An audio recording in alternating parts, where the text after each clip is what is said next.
Let the music play. So with that White Sox game getting canceled. Yeah, the White Sox game has been canceled, but now we're on, and that's what matters. This is Trav. He's biased.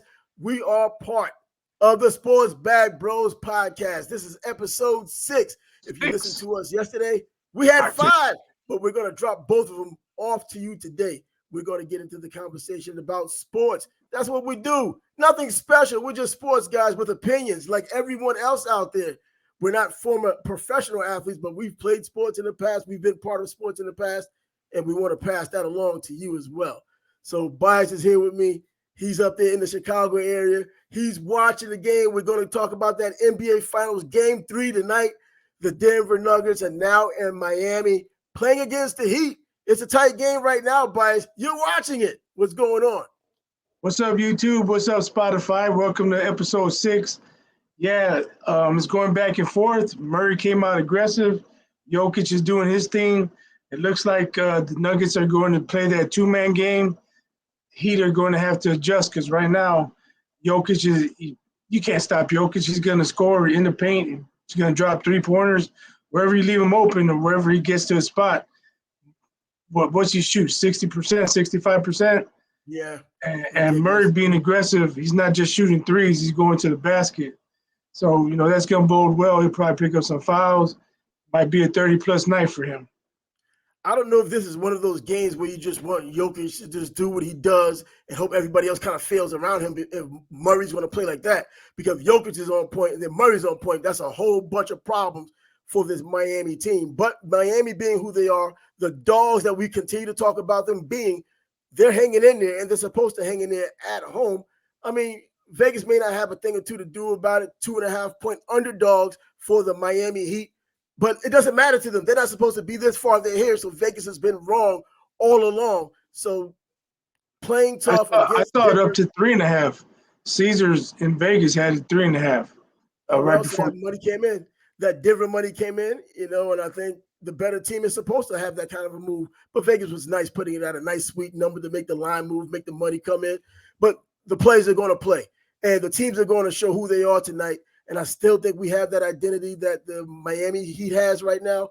And the Denver Nuggets still led by Jokic with opportunities for Murray to do a whole lot in this game too. So before we move on a little bit, once again, as you mentioned, the Sports Bag Brothers podcast, episode number 6. You have us on Spotify, so if you want to download us, if you have a long trip, even a short trip, you can listen to us on Spotify. We're also on Facebook. We're also now on Twitter, and we're on Instagram. Sports Bag Bros podcast. So anytime you need to listen to just some sports or a conversation, that's there for you. So go ahead and do that. So back to our original point, NBA Finals, Games 3, Miami at home. The Denver Nuggets are there battling, but it's more of a Miami battle. But what do you think? Yeah, I mean, both teams are battling. I was thinking, though, if Murray and Jokic are getting off now, are they going to be able to sustain it for the entire game? If let's say Murray goes for 30, Jokic goes for 35, 40, that's only 75 points. They're going to have to get contributions from other people.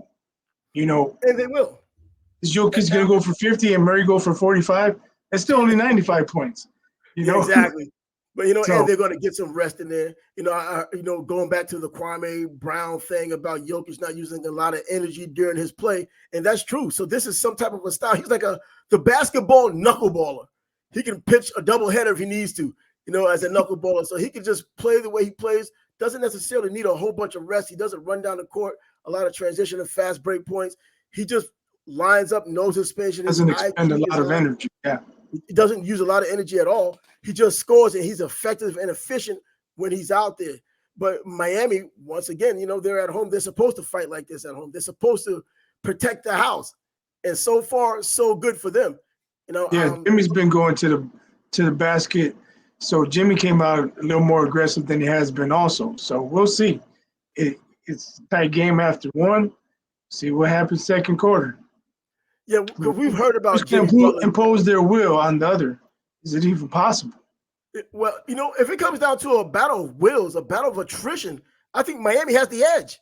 because they're used to getting down and dirty, whereas Denver's used to just having more talent and winning. Not that they don't get down and dirty. They have players to do it.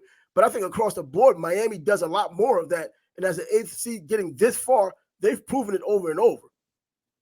Yeah, you make a good point. If it comes down to a battle of wills, then yeah, the Heat sure do seem to have the edge. But still, it's only game 3. Yeah. You know, it may go 7. There's going to be ebbs and flows. You know, there's going to be runs from both teams during the games. You know, we'll see if even one team wins 2 games in a row. Yeah, exactly. Because I was about to ask, does home court really matter now at this point? You would like to believe it matters. We thought that it mattered with Denver at home, and they go into this game, moving to Miami, 1-1 tied up. That means they've lost one at home against a team that wasn't supposed to be able to stand, and they had the lead when they were at home. But they've also have been known to give up the lead while at home. They did it with the Lakers. They gave up the lead. Even in the winning cause, they have a problem or propensity to just score a lot of points, kind of have a lull in the action, let the other team fight its way back. But they were able to handle the Lakers that way. But when it comes down to a team as feisty as Miami, you just can't do that. And that was proven just last game when Miami outscored them by, I believe, 11 points in the fourth quarter, where you're supposed to close the show at home. Right. Yeah, but, you know, also Miami lost game 6 to Boston at home. Yeah, and Denver's proven they can win on the road. So I don't think there is a home court advantage for either team. And that's exactly my point, man. I don't think there's a home court advantage because we've been trying to pick and choose throughout the playoffs, and there isn't anything etched in stone. You know, I thought it was a guarantee. You know what? It was a nice run for the Miami Heat. It's over now. They're going to Boston with a game 7. Bro, let's just talk about Boston. Let's talk about Denver. And look at this. We're talking Miami. We're talking Denver because they couldn't get it done at home. Now, they did lose that home game down in Miami playing against Boston, but they were playing with complete house money. I mean, 3-0. They were up 3-0, and they did blow a couple of games, but, you know, they're here because of it. So, you know, and it's the same Jimmy Butler. They were this close to actually winning it. You know, that last 0.1 second tipping was crazy. Yeah, absolutely. So, I mean, and Jimmy, you know, the personality of that team, the face of that team is Jimmy Butler, and it should be. Not Udonis Haslem, the professional fan for the last 2 years. Oh, my God, I had to say that. Not UD. This guy here, man, this is like the best fan of all time. He gets paid to be a fan. My man's on the bench for the last 10 years, pulling out a check. He's going to be part of management when this is all said and done. But you know what? He's really needed in the locker room. He is needed. He's an enforcer mentality kind of guy. You know, he was a solid player, but an enforcer kind of guy. Obviously, he's valuable to that team. They don't keep him around for no reason. But Jimmy Butler, what he did in the bubble really let me know that he is one of those guys, because before that, he was just a talented guy. We knew that. But the bubble time, when it was all on him and he just left it all on the court, there wasn't a damn bit of him that wasn't on that court after the games. And it's a lot of that happening right now. And I think they owed it to him to let him have a couple of, for his standards, mediocre games while the other teammates kind of gotten to this point. Right. And, you know, the guys that did well in game 2, Strus, Vincent, and Duncan Robinson, I mean, even Kevin Love contributed, had double-digit rebounds. You know, that's going to build their confidence and should help them out going forward in this series. Yeah, I do like Kevin Love. I mean, come on now. He's an older guy right now. I know people. Hey, I've never seen anybody throw outlet passes like him. Nobody. Really? Yeah. I mean, that dude throws dimes from one end of the court to the other. He's a quarterback. I mean, this guy, he's like a quarterback out there. You know, I followed him because I followed the high school players and all that since high school, when he was like the top player before he went to UCLA, and then he ended up going to Minnesota. And he was a damn good player at Minnesota, but people thought he was one of those compilers. You know what I mean? One of those people who goes out there and just puts up a whole bunch of points for no reason. The team still loses. And it wasn't him. He was a good player, a very good player. He didn't have any help. And now he moved on to Cleveland, got himself a championship. And it wasn't just LeBron and Kyrie. It was him. You know, he had done some things in this as well. He's an older guy. He knows what his role is as an NBA player now, playing for a team, you know, like Miami. But he's still making his contributions. And when it's said and done, I think if they do win, and it's not going to be because of him, but it also, won't be because he didn't do anything. Right. I mean, basketball is a team game. It's going to take a strong effort from a bunch of guys for them to pull it out. And if Love has a very good series, that's going to give them an even better chance than they had before. And as a team game goes, we're talking about the point guard of a team that leads the team, the field general of a basketball court. We're moving over to Phoenix for that matter. We'll talk about the NBA because you're watching it right now. So the NBA Finals Game 3 still going on right now. So intermittently, we'll talk about that. But Chris Paul, maybe no longer with the Phoenix Suns. What are your thoughts on Chris Paul finally, leaving? I mean, where would he go after leaving the Phoenix Suns? I would imagine he wants to go to a team with a chance to win. Really all he's missing from his resume is a championship. Yeah. But I question how much he has left. I mean, he seems to be injured every playoff. All the time. So who's going to invest a whole lot of money in an older guy who you can't count on? So we'll see. But, there might be a team that needs a backup point guard that may think he can put them over the top. And if he's willing to sign for less, he can work it out. A backup point guard. Chris Paul as a backup point guard. I know how much that takes for the ego. He's still making State Farm commercials. You can't do that as a backup. If you're signing Chris Paul to be your starting point guard, you have problems. You're already starting behind. Yeah. No, he's not the same CP3 he was before. No, I don't think. You know what? I don't think he's been there for 2 years. That's why I suggest a backup pro. You can manage his minutes. Maybe he won't break down come playoff time. He'll be more rested. And if time comes, he's got to shine. Hey, he has more left in the playoffs, and maybe he'll do better than he has been doing. The real question is, can you make State Farm commercials as a backup? I don't think you can do that, man. They don't want to put it in him. I thought that was his twin. Brother. Yeah, okay. Yeah, believe that if you want. Now, that's one of those little jokes you can throw out there. But Chris Paul's done a lot. But you know what? Another question. Does Adam Silver finally let the trade happen and Chris Paul goes to the Lakers? Like he couldn't do it when Kobe was there. Was it Silver that blocked it? No. It was David Stern who blocked it back then. I was going to say, I thought it was Stern. Yeah, but I'm saying just keeping Silver. The NBA. Silver's a players commissioner. If Paul says, "Come on, Adam, I want to play with LeBron," he'll make it happen somehow. He'll let it happen. I don't think he really cares right now because it doesn't matter anyway if he plays with LeBron or not. He's not the same player he was when Kobe was there, and that trade should have gone down, and it was nipped in the bud.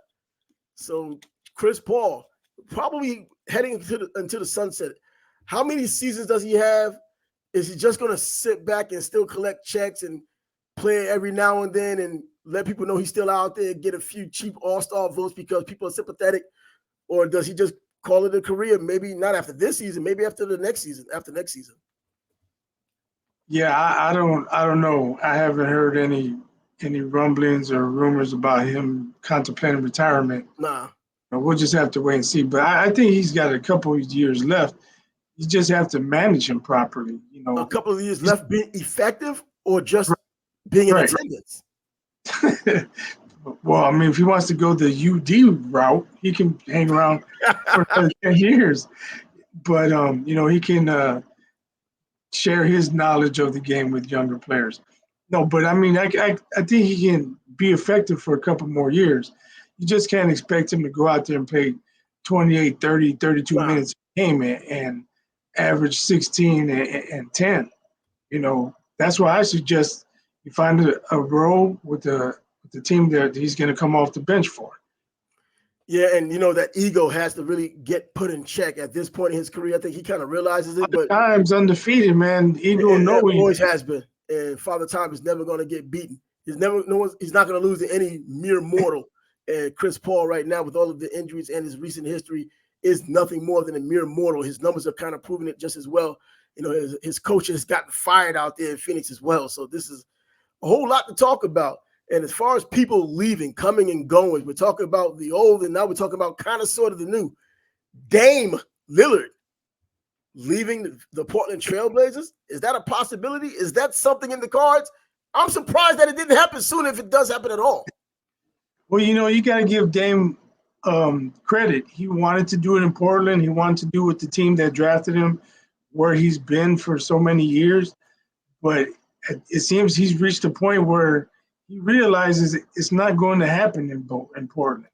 So he's got to get out, So let's start the free Damian Lillard campaign.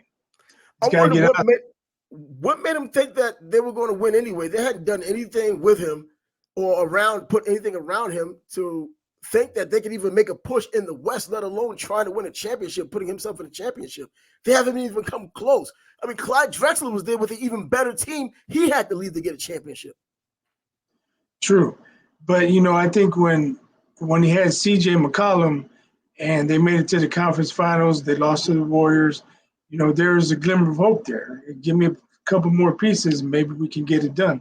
It just didn't happen. And I think since they traded CJ, who's there to help him now? So he's probably thinking, man, they got rid of CJ. It's time for me to go too. I gotta go get this ring, But also when CJ left, he was still holding the fort. Way after CJ left, he said, I want to win a championship here.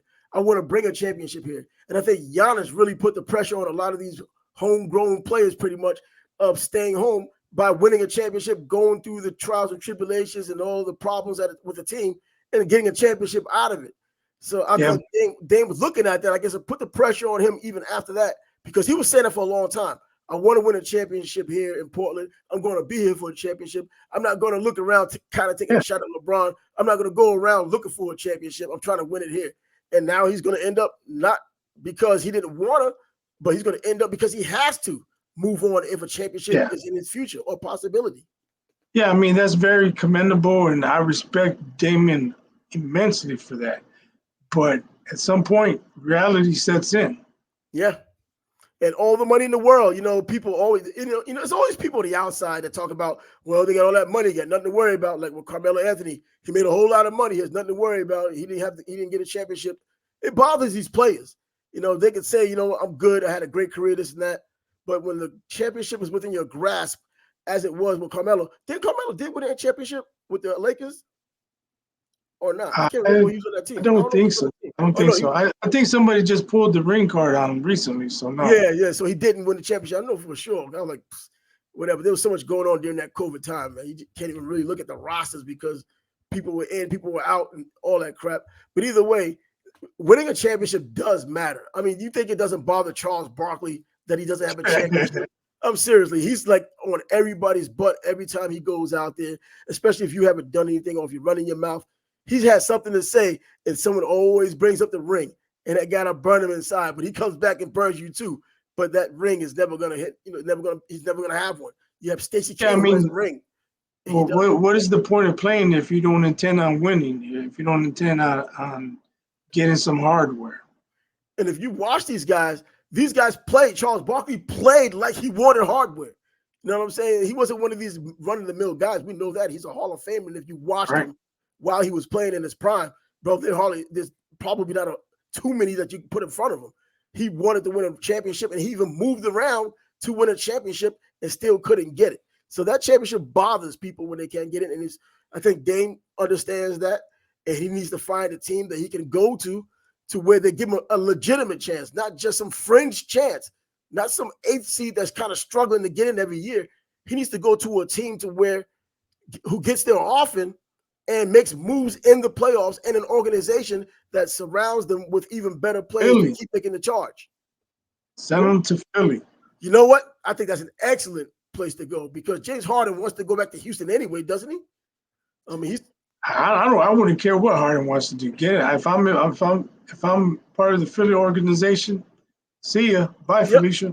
You already got rid of Doc. Why don't you get rid of James Harden? And then you bring in Dame. I think that would be a perfect fit because they're going to be in the mix for the next several years. As long as Embiid is there, they're going to add more parts. They're going to be there.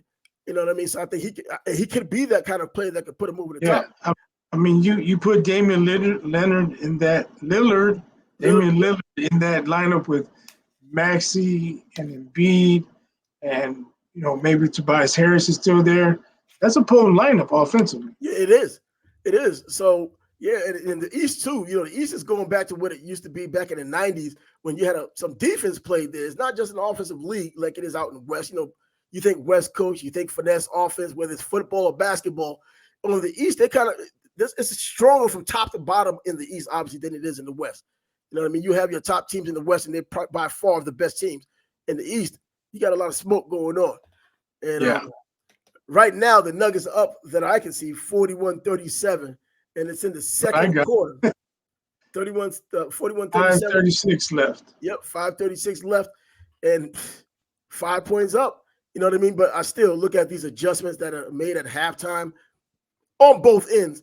But you know what? I'm not even going to try to be a guru. I've been too wrong at this with a crystal ball for the past several weeks, trying to pick who's going to be good. I'm trying to pick people from time to time during the course of a quarter, let alone from half to half or the entire game.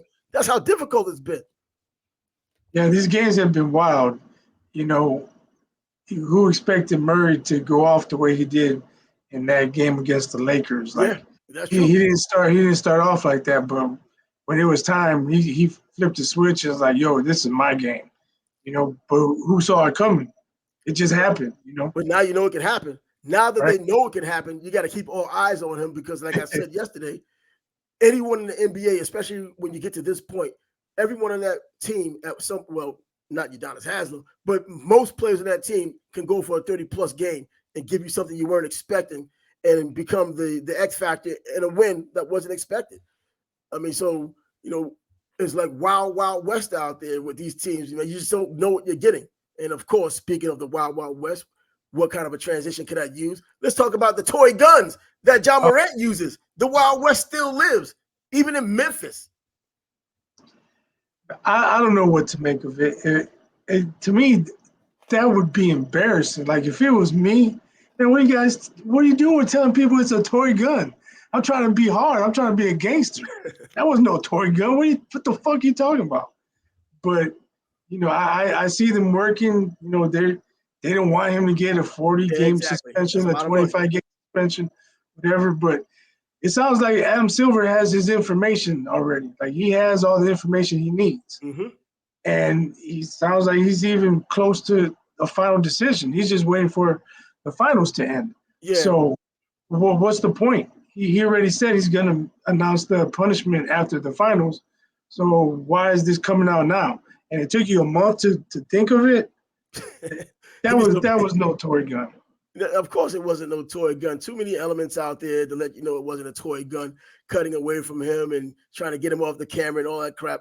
And knowing that he had done it before, you can't possibly be that. If it was a toy gun, he would have made a joke out of it. Like, let's say it was a squirt gun. He would have squirted water at the phone or whatever.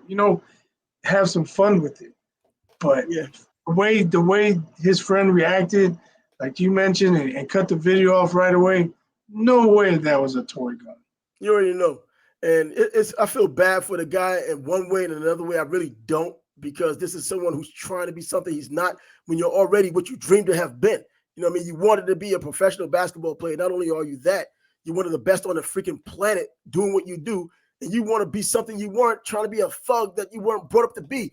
Many people in the NBA right now, we know their backstories. I mean, even Jimmy Butler, these players' backstories of what they had to get through to go there. They came to those bullet-ridden streets to get to the NBA. And their story ends, or at least is part of this NBA story, is what they're doing now. This guy here grows up with a polo shirt that's buttoned up to the top. Preppy guy. But he wants to be a thug. He had his mother. He had his father. And we know how that goes in society these days, especially among African Americans. And this guy wants to be something he's not, and he has $200 million in his pocket doing this nonsense. Mm-hmm. Who are you trying to impress? The worst people, not the people who are buying your tickets. Exactly. Most people who come from that type of environment, when they get out, they're happy to get out, and they rarely go back, And he's going to a place where he isn't from, so it makes no sense at all. But I think it's that Memphis culture. I mentioned it in the past in other videos we've done. The whoop that trick mentality that Memphis has. Maybe if he gets out of Memphis, he won't feel the need to try and impress people with showing how tough he pretends to be, how hard he pretends to be. Yeah. Because if he went to any rough neighborhood and tried that, people would pull his card right away. Oh, easily. He can't pull that in Chicago, man. Bro, we'll have pallbearers involved in this thing if he was in Chicago doing that. Or you go to other cities trying to play that game. You have real gangsters that are out there who play in the NBA that don't show it like that. They just end up in circumstance like that because they've been living the life their entire life. They just have money to facilitate the ignorance and they continue to do it. This guy doesn't have to do any of that, but he chooses to do it, trying to impress the wrong people for the wrong reasons. They're just the wrong reasons. There aren't any reasons to do it. He just chooses to do it. And it's an embarrassment as he does it. And now you come up with this kind of lame excuse of a toy gun, as we know your past history says you don't use toy guns. I mean, you slap up a kid. Let's say, don't forget that part. He slapped up a kid once upon a time. He's trying to prove points that you don't have to prove. He has everything that you probably could have dreamed of and living the life that you probably could have dreamed of, that you probably dreamt of. And here we are talking about nonsense once again. Yeah, the only thing I can really think of is why he did it again was he did not receive a stiff enough punishment. He obviously did not get the message. So that's why this next punishment, it has to be severe. It has to pinch his pocket. It has to pinch his pocket. He has to feel it, and everybody else around the league has to also get that same message. Now, I'm not saying it has to be made an example of, or you say, you know what, 50 games, 60 games, but it has to be stiff enough where everybody knows, hey, we can't play around like this. Yeah, and the NBA, believe it or not, based on the past, right now the NBA has been behaving pretty damn well individually over the past several years. They haven't been out there in trouble all the time. You get your issues every now and then, but it's not like it used to be, where like every other week there was an NBA player getting in some type of trouble off the court or doing something dumb on the court until where it spilled out off the court. Right now, all eyes on him because he's the only one doing something this bad, this egregious. And he's the face of the NBA as well as a couple of other young players that are supposed to carry this league for another 12 to 15 years. Yeah, and John better be glad that David Stern isn't still around because Stern didn't play. That first punishment, I think he would have got the message because he wouldn't have got off easy. There would have been a sequel. Before he got suspended for the first incident, I was telling people, I said, Silver don't have the balls that David Stern had. And it's not going to be anywhere near what it should be. And it wasn't. And then lo and behold, he didn't get the message and he's out there playing with guns again.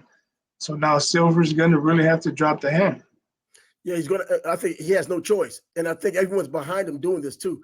I don't think the Players Association is going to complain about whatever punishment he gets. I mean, I don't think anything, if he just did it for the entire season, I don't think the Players Association is going to really complain about it. They'll say something to save face because he's one of theirs, but they'll battle, lose the battle, and they'll just put their tail between their legs and just call it an L. If he decided to do it for an entire season. I think it's going to be more of a half a season, if something like that, plus no pay. That's generational wealth not being paid. Having a contract. I mean, that's a pinch. And you have to play in the minimum 65 games to be eligible for postseason awards. First team all NBA and all that. And if he doesn't make those teams or get any of those awards, that affects his pocketbook. Yeah, it's definitely going to affect his pocketbook. Yeah, if he gets a 40 game suspension, even 30 game, he's not gonna play 65, obviously. But we could go back to the Malice at the Palace and the types of suspensions that were given out back then, and those are people fighting fans and fighting themselves, and they didn't get that type of penalty. He playing with guns and for the second time doing the same thing, pretty much spitting in Adam Silver's face after the first time. And on all the fans that kind of made excuses for him the first time, there's nothing to be said about it this time around. And I just would like to see somebody who's highly respected in the Black community go to John and talk to him. I don't know who that individual is. I mean, I would think Barack Obama, but would he be willing to do something like that? Somebody who's highly respected needs to sit Job down and make him see things the way he should be looking at them. You know what? Yeah. I think Shaq can do that. Shaq is respected among NBA dudes. You know what I mean? He knows the life he's living. I mean, he doesn't know this clown stuff that he's doing, but Shaq is respected in the NBA. He's respected in mainstream. This is a dude who can probably sit him down. Yeah, somebody has to have a talk with him, because obviously he grew up with both parents, and either they didn't teach him right or he's not listening to them. Yeah, because someone has to step in. Yeah, Shaq shouldn't have to do the job his father should have done from the beginning. You know what I mean? And you look at his father, I'm not going to say you can see where it comes from by looking at his father, but his father seemed to love that limelight more than anything else. His father loves being in that limelight. He dressed for the occasion, all of that stuff from the day he was drafted until today. The reason I say that is because, I think of Jim Brown and what he did. Yeah. And if Jim Brown was around, maybe Jim Brown would reach out to John. So that's what I'm thinking. Somebody along those lines needs to reach out to him and set him straight. That's true, because Jim Brown's a perfect example of someone who could mentor someone like him. Yeah, Jim Brown had his things in the past that he might have done that people want to talk about after he passed, or even talked about while he was alive. But you cannot take away the imprint he left in the communities outside of football, outside of sports, in the communities that he talked about from the very beginning during the civil rights movement. Continue to do that in 2023, and to the day he died, still doing it. So yeah, that kind of voice would have made a difference in John Morant's life. Unfortunately, his father didn't put that voice on him enough for him to act, better than what he's doing right now. Someone needs to intervene, because it can get worse if he has a third strike and really end up badly. I don't know. I mean, here's something else I just thought about. Does he have a drinking problem? Maybe he drinks too much and he's just not thinking straight. That's probably the truth. That's probably true too. That's a possibility. We look at these players for the time we see them on the air or see them in the games, hear about them every now and then, and we don't think about what goes on, even though social media kind of allows us to have an opportunity to see some of the things that go on off the court or during their day-to-day life, because everybody wants to be a 24-hour star these days, whether so-called normal people, all these celebrities through basketball or acting or any other celebrity venue. But John needs to get his act together, and I think we spent more than enough time talking about this guy. Well, there's much more to talk about, people doing positive things in sports, period. And John Morant at this moment isn't one of those guys. So that leaves us to football, where things go on there. But Josh Allen is on the cover of Madden. What's going on here? Is it a good thing? Is it a bad thing? He has the teams to support him. What's going on with that? Well, Josh Allen, he's a very talented quarterback. He hasn't gotten his team to the mountaintop yet, but they have a very good team, and they could possibly get it done. But my thing is, if you're going to pick a Buffalo Bill, why not DeMar Hamlin?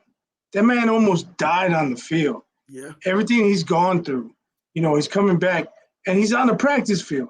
Now, I'm sure EA Sports didn't know he was going to be on the practice field yesterday, but somebody in that room has got to say, if we're going to pick a Buffalo Bill, why not DeMar Hamlin? And so I have no problem with Josh Allen. I just would prefer DeMar Hamlin if you're going to pick a Buffalo Bill. You made an excellent point right there. There's nothing I could say that can refute what you said, because during the time when it happened, when you lived in the moment when he went down, and you saw everyone come together, you know what I mean? People from different teams, people from all over came together. They just overwhelmed his foundation with millions of dollars just because of it. It happened on live television, and it was just, I can't even say it was one of those things, because that doesn't happen normally, but the feel-good story that came along with it, the triumph to even come back on a football field. I mean, the fear he may have on a football field, I'll be worried about my first hit. For him. Exactly. Fans are going to be afraid for him. Is he going to still hit with the same type of velocity? Is he going to be willing? That mental part of the game that a lot of us don't think about when either these players get injured, just not simple injuries, but even catastrophic injuries like a knee injury. The mental part of getting back on the field, that first hard cut in a game in live action, does that knee give out again? That type of thing. We're not talking about a knee. We're talking about a heart right here. And then the wrong hit, as we saw, could happen at the wrong time, as we also saw what could happen, can be tragic. It already has happened. So the only thing I can think of is somebody did suggest Damar Hamlin. Someone else might have said, yeah, but the Madden curse. He's gone through enough already. You know what? We don't want to curse him too. So that's maybe, not a bad taste. Maybe kudos to EA Sports after all. I don't know. You know, they didn't want to curse him. So, okay, let's go with Josh Allen. You know what? Too much sense, man. You making way too much sense today. Way too much sense today, man, because you know what? With that Madden curse, everyone knows about it, man. I don't want to see anything happen to this guy, whether he's on the cover or off the cover.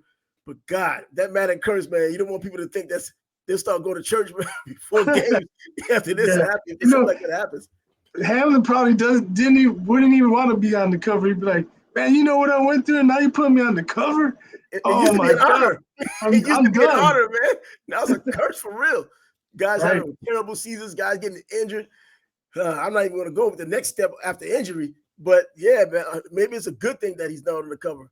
But, hey, you know what? He's healthy right now, as it seems, and he looks physically healthy.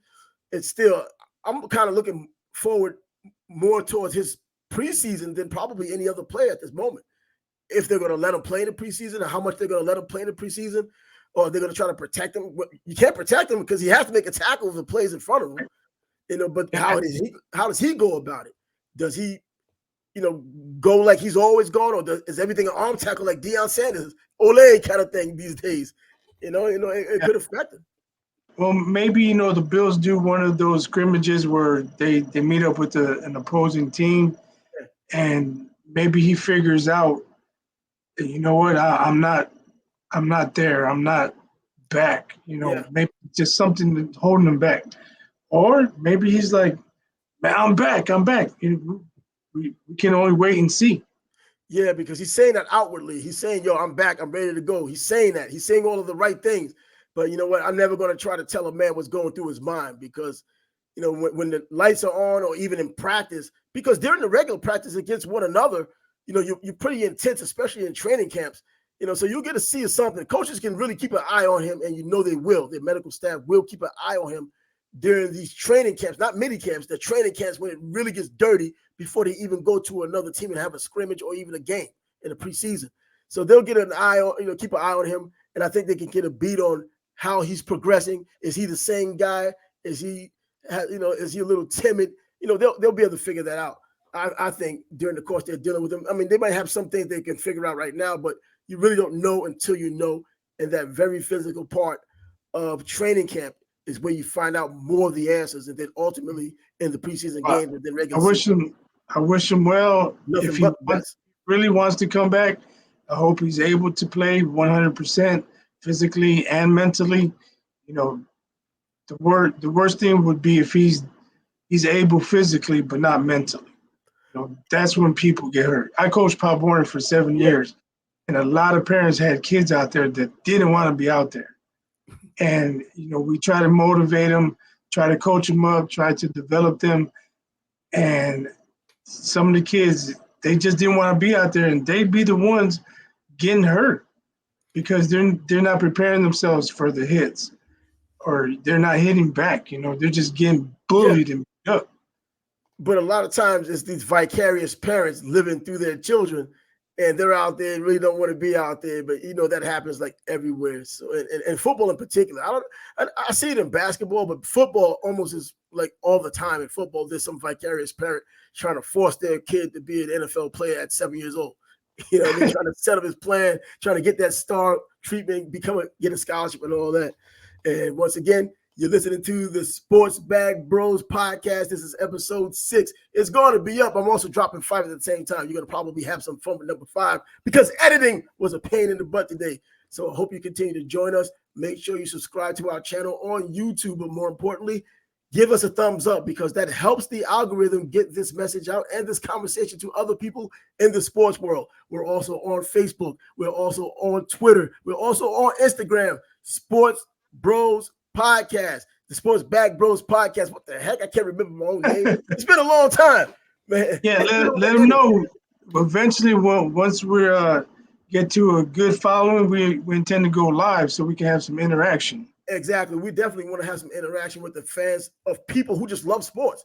I mean, that's what it's all about. You go to the bar or you go somewhere else or you're just talking on the street corner about sports. Why not just do it here on one of these nights? We're trying to be around 4 days a week, Monday through Thursday, 4 days talking sports, trying to give you something to think about, give you something to talk about, something to listen to.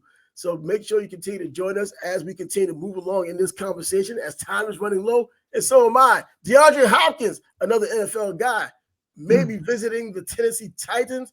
What's the deal with this guy? Well, from what I read, they were the first team to reach out to him, and he'll be visiting with them on Sunday. Titans definitely need a number one receiver. Yeah.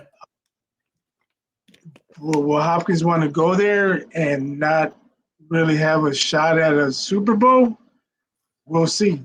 The other thing is they're limited in cap space. I believe they have less than $9 million available. So he'll have to take a huge pay cut. Yeah, but if they're the only team that comes calling, because the contract he has now, or the contract he had, was $18.5 million. That's why the Cardinals weren't able to make a trade for him, to trade with any other team because of that big salary cap number. And so right now, you're talking that kind of money. They could do some deferred money and all that kind of thing, all those shenanigans that these financial people put together in order, if he were to decide to go there. These Tennessee Titans were also the team that was dangling Derrick Henry out there, talking about him no longer being with the team as well. This may be his last season, also depending on how well he plays, because of his physical nature and now the injuries starting to pile up. You're starting to see the numbers kind of drop a little bit. If he has a breakout year this year, they probably sign him. But running back these days are like running backs from the past, where they became the incumbents on your team, the face of your team, and they had 10-year careers. Guys at his size, and with all, it's an expendable position now where you just have a multitude of running backs that can't do necessarily what he does, but you can get a committee of guys that can do similar to what he does. Right. So how big of a window do the Titans have? You mentioned this could be Henry's last year with them. Yeah. Hopkins going to sign a 1-year deal? That might be what it takes, that 1-year deal. You know what I mean? With a bunch of incentives, but they have the ability to do it. I mean, Mike Vrabel had these dudes playing. I mean, they just played just like he played. When he was in the NFL. So he has that personality. So I think they have a chance. But God, as long as the Mahomes and the Chiefs stays the way they are, and now the AFC East becoming somewhat with, I've seen this act before as a Jets fan with the old school quarterback with Brett Favre coming from Green Bay, playing with the Jets. Now you have another Green Bay quarterback, Aaron Rodgers, as an old man, 39 years old, playing with the Jets. But they have a defense that's next level defense. To all you need is some production from the quarterback spot, because with that putrid quarterback situation last season, they still made some noise until they just couldn't continue to do it. Yeah, I mean, like I mentioned, they definitely could use DeAndre Hopkins. Their wide receivers, I'm not sure you could get 5 people to name their wide receiving core.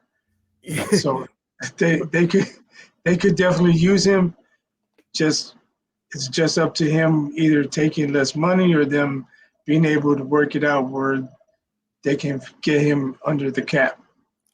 Well, we're doing a lot of football talk now because football is right around the corner. We're in June right now. Next month is July. That's when the NFL camps open up at the end of July. Also, college football is starting up next month too, when you talk about SEC Media Day, ACC Media Day, all the media days for colleges, and then those early games, a 0 week happening in August. And so that leads us to kind of a college, kind of a pro topic. Aaron Murray, the former quarterback for the Georgia Bulldogs, his father telling him on his visit to Florida, because he was thinking about going to the Florida Gators before ultimately committing to the Bulldogs. He saw Aaron Hernandez at that time, who was a junior. No, if you go to this school, if you choose the Florida Gators, if you go out to Gainesville, if you want to deal with Urban Meyer, don't deal with Aaron Hernandez ever at all for any reason at all. And his father was a prophet in that one. So if that's true, kudos to his dad for seeing something that many other people didn't. Our only question is, why is this story coming out? Why now? I don't know. You know, It was just the said. man. Excuse me. I'm saying, yeah, it was just something that was said. I think he has a podcast. I don't even know the nature of the reason why it came up, but this is something he put out there. And I was like, you know what? I mean, I heard some stories about Aaron Hernandez because at the time I was in media. I was at the flagship station of the Florida Gators. And so, I knew people from Gainesville and I also knew players on the team.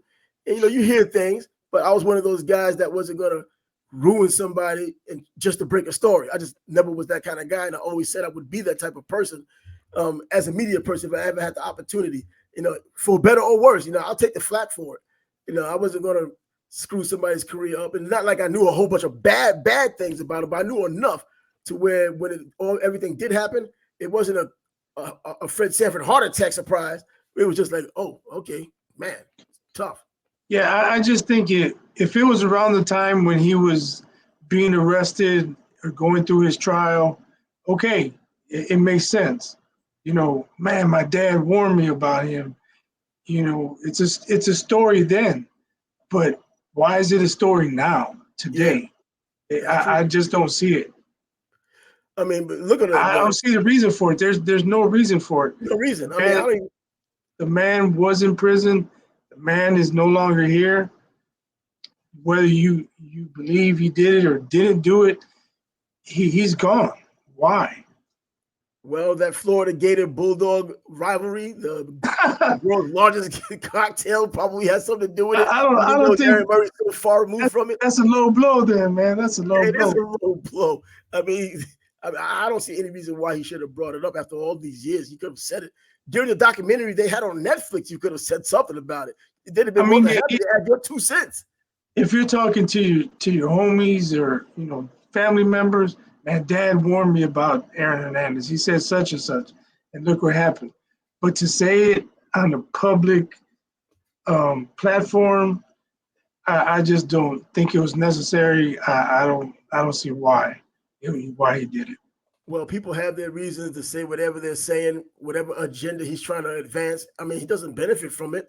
I mean, it's just another story, and in the backstory as well, everything kind of fell apart once Aaron Hernandez was arrested, once he had gone to jail. Now he committed suicide all these years later. Well, it did bring up some stories about his former fiance, who has his daughter, how she had gotten in trouble now for violating the trust of her daughter, the money that was there for her daughter when she became 18 or whatever. She's violated that money. $12,000 on this, $18,000 on that. That's craziness. You're supposed to be a mom and take care of this kid. Right. Yeah. I don't know what's going on with that.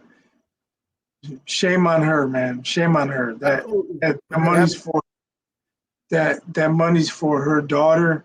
Yep. And it should be used for her daughter, not for her personal belongings. Yep. That narcissistic attitude, that's what happens a whole lot in this country when people are supposed to take care of the kid and the money specifically is supposed to take care of the kid. They decide they want to do a little shopping of their own. And if there's nothing left at the end of the day, they have nothing but tears and excuses and a whole bunch of noise of why money went the way that it went. And it's unfortunate. And by the way, his brother threw a brick at ESPN's window. I mean, this is just crazy. Throw a brick? He threw a brick at ESPN's window. I mean, it's in Bristol, Connecticut. He's from Connecticut. In fact, that's what made me look at Aaron Hernandez when he was a high school kid, because he was the #1 tight end in the country coming out of Connecticut. Connecticut isn't a big place for football. New York, Connecticut, most of the Northeastern teams just aren't big like some of the Midwestern teams, or mostly in the South where football is religion. So when you see a player coming from Connecticut and he's looked at as one of the best, if not the best at his position, you open your eyes. And that's the only reason why I kept my eye on him. And then he came down here and delivered, because he was a hell of a player down here. Oh, yeah, he definitely was. Just wasn't right in the head. Yeah, and then, the CTE and all that stuff that resulted from the autopsy, regardless, he's gone now. Aaron Murray bringing it up for whatever reason he brought it up. He thought it was correct. He has a podcast. It gives him a platform to do it. And he did it. So that gives us a chance to move ahead, to talk about some baseball. Baseball that we talked about yesterday. Luis Ariz from the Florida Marlins, now 6 games over 500 now. Over 400, 401 right now after going 2 for 3 or 2 for 4 last night. I mean, I don't know. Like you said yesterday, why did the Twins let him go? Why they traded him? The guy was batting 316 last year. Now he's 401. It's June, but he's going to keep things interesting unless he goes in a severe slump. He's going to make things interesting. He can put the bat on the ball. The guy doesn't strike out. He has an excellent eye for the ball. He's also over 200 at bats, and the dude only struck out 11 times. Yeah, like I mentioned yesterday, he's going to put the bat on the ball. Doesn't strike out a lot. He's a very good hitter. And the Marlins are coming to town this weekend. Yeah. It's my birthday Friday, so I won't go Friday. But the White Sox disappointed me so much last year. I have friends at work. They're like, "Hey, Chris, we won three in a row. White Sox are back." I'm like, "Nah, they ain't back. I ain't falling for it." So at the start of this year, I said, don't talk to me until they're 10 games over 500. They're like, 10 games over 500? I said, yeah, because I'm not going to drink no Kool-Aid. I'm not buying nothing until I know they're for real. And here they are, 8 games under 500. So I haven't had any plans to go to any games. I'm refusing to go to any games until I believe that they're performing up to the level they're supposed to. I don't think the front office helped the roster very much in the offseason, and I'm like, well, if you don't care, why should I care? Yeah, that's my team, but you're not going to get any of my money. I watch games here and there on TV, but I'm not going to pay $30 for parking, $12 for beer, $9 for a hot dog. Screw that. Yep, and I guess. But I might go see Luis Arias because he's hitting over 400. I'm about to say, because the way things are going right now, it looks like he might be 410 by the time he gets out of Chicago. That's 410 headed to I don't know what you're talking about. We beat your Yankees yesterday. Yeah, but you know what? We got rained out today in order to get even. And look who you beat. Come on. Rained out or smoked out? I think that rained out. I don't know what happened. They said it was poor air quality from the fires in. Oh, well. For real, that's what they said. Poor air quality from the fires in Canada. Oh, really? So I didn't even know about that. See, I don't know everything. That's why I need a partner who's going to know these things when I can't fill in the gaps. You know what I mean? So, well, and of course, speaking of those Yankees, we can at least touch on a little bit before we get up out of here. Aaron Judge on the injured reserve list with a bad toe after running into the wall. He lost. He kicked the freaking step of the bullpen, and there he's out again. $250 million, more than that. And my man's out because of a toe. What's going on with this world? And well, we talked about the other night. He's a big guy, man, and he puts a lot of weight and pressure on his toes when he walks, when he runs. And he's a big guy to have a bad toe, so he needs some time off, obviously. I know. I was hoping. Don't make me talk about my friend in the pinky toe again. Yo, bro. Yo, they're going to get to hear that on the show, man. When I put this show up there, they'll get a chance to see the entire raw version of yesterday's podcast. Number 5, you'll get a chance to see that raw version, including the drop call from our Wi-Fi. But he gave the story about the bad toe. Him and his boy getting stowed on over the bad toe, trying to step on his pinky toe. Harlem Nights style. Yeah, it was before Harlem Nights. Unbelievable. So we're closing with this. Of course, you know, college football is starting up next month. And the lifeblood of college football, we all know, is recruiting, and that's high school recruiting. So that's what you're going to get on this channel as well. We're not going to get completely deep into it, but you know what? That's something I used to do years ago. Cover the high school players. Actually, I do it right now, but more leisurely.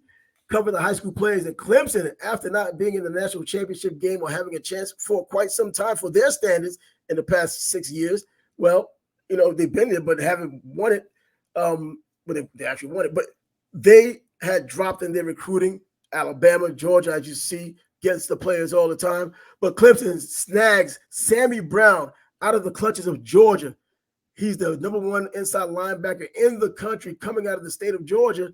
Georgia couldn't keep him in their own backyard, but Dabo Swinney decided to get him, and he got him.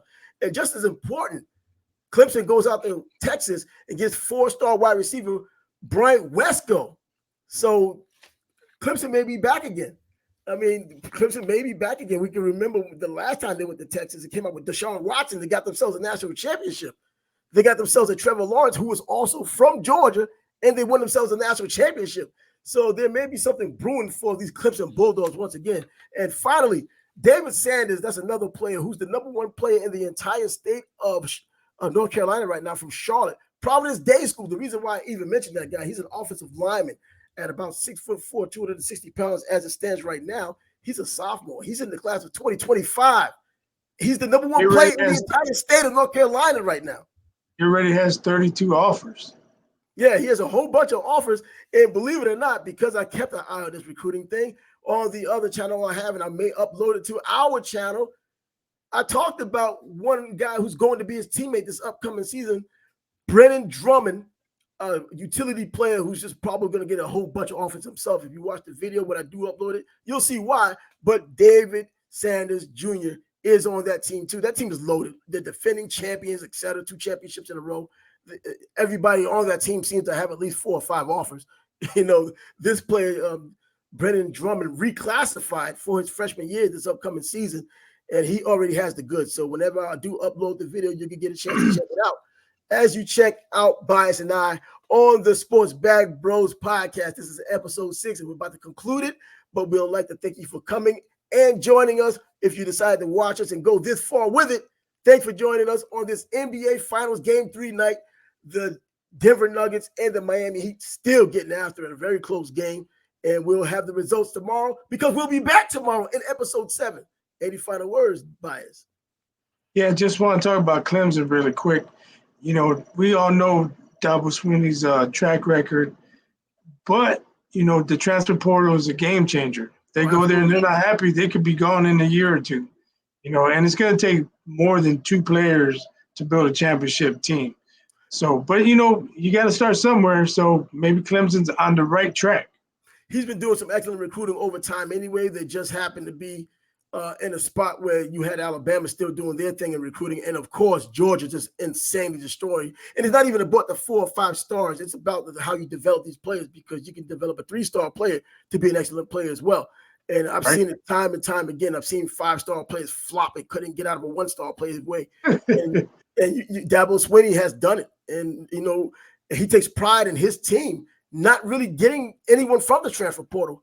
You know, I think that he was the only team in college football last year that didn't have 1 player from the transfer portal. Georgia only had 1 from the transfer portal. Now things have changed because this is just the Walmart of college football now. You just find and pick and choose what you want, and it'll help your team immediately. So bad teams become good, great teams become even greater and win championships. Let's see if Georgia can three-peat this year. Let's see if Alabama can at least knock Georgia down to 1 notch. And let's see if Clemson can just sneak through the hole and get themselves a championship again. I'm Trav. He's Bias. Sports Bag Bros podcast coming to an end. Concluded. Episode number 6. You'll see 7 tomorrow. See you soon. Wherever you find us, follow us. Follow us. Exactly. Follow us. Why not? We have a good lead.